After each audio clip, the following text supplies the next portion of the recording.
Hey, what's up? It's Sifu Cuddle, and in this video, we're going to be doing another Kung Fu combo with the tiger style. So in this one, I want you to really focus on your agility, okay? So this is actually a very dynamic technique. We're going from a kick to a jump to a block, and then a cool looking double tiger strike. So throw a fireball for that one, okay? So get your tiger claws ready, and let's go get to work.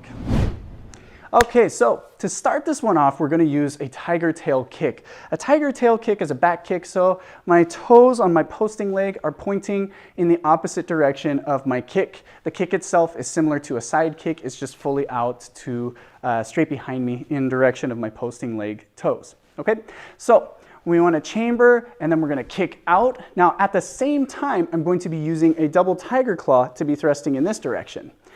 This turns your back kick into something more than just being in a position where you can just throw this kick here, which a lot of people find easy. This is a more difficult position because you're trying to flatten out the body as you extend here. So start with the hands in, pull the knee in as you do this, and then extend out from there, okay? So we're working at both directions and then trying to hit and lock it out, okay? Good training on this one. All right, so again, I'm going to extend out. Now from here, I'm going to hop back. Once I kick, I want to make my distance. And notice I go to like a horse stance here. I'm going to pull this leg in, and then I'm going to use a heavy fist block, okay? Puching. Now, that's kind of cool because that means intercepting the tiger fist. So if somebody's trying to, like this is our tiger tail kick, puching is used to block a tiger tail kick. When you kick somebody and they pull one of those copycat techniques, you can use this to block it, okay? So again, from here, I jump back, block low, and then I'm going to make two tiger claws. Since my right foot's forward, my right hand's going to be on top. I drop down nice and low, and then a double tiger claw forward, okay?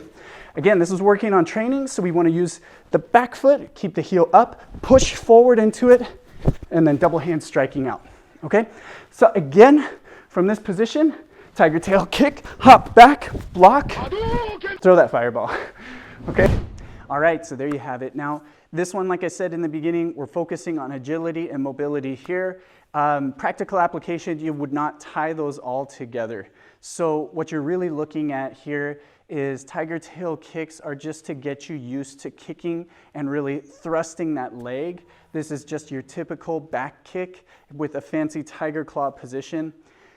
I'm not going to say it's never going to happen, but it's like 99% of the time you are not going to use this against multiple opponents where you have to hit one side and kick the other. That's pretty unrealistic. However, there is a chance that it may ever happen, and if it does, make sure to get that on video because that's pretty cool.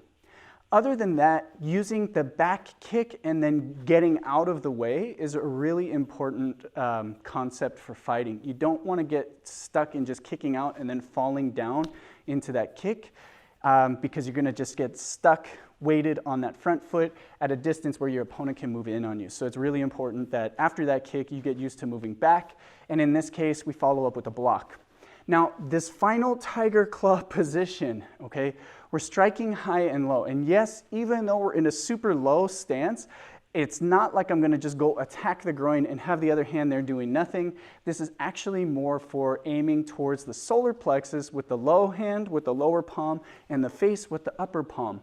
We do it in this stance because it's Kung Fu. We're working the legs. We want you to get used to training and exaggerating.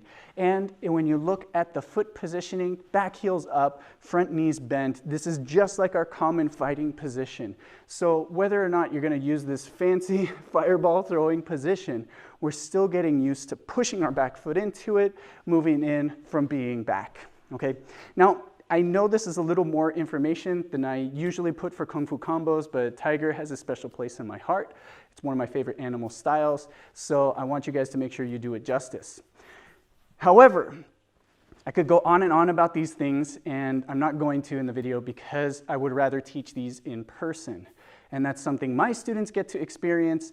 When they work with me, not only do they learn the movements like you do online, we get to work on the pads, so you actually get to strike something. We refine the technique, so we get the details to make it even stronger, and then we put it into a progressive, more realistic style training. So I start adding a little more stress, and I start making things a little more unpredictable. So it's not just A, B, C. We actually get to work on different positions from there and being able to throw it from random starting positions. Okay, that's all I'm going to say. There's a lot of talk. I'll see you guys next time. Bye.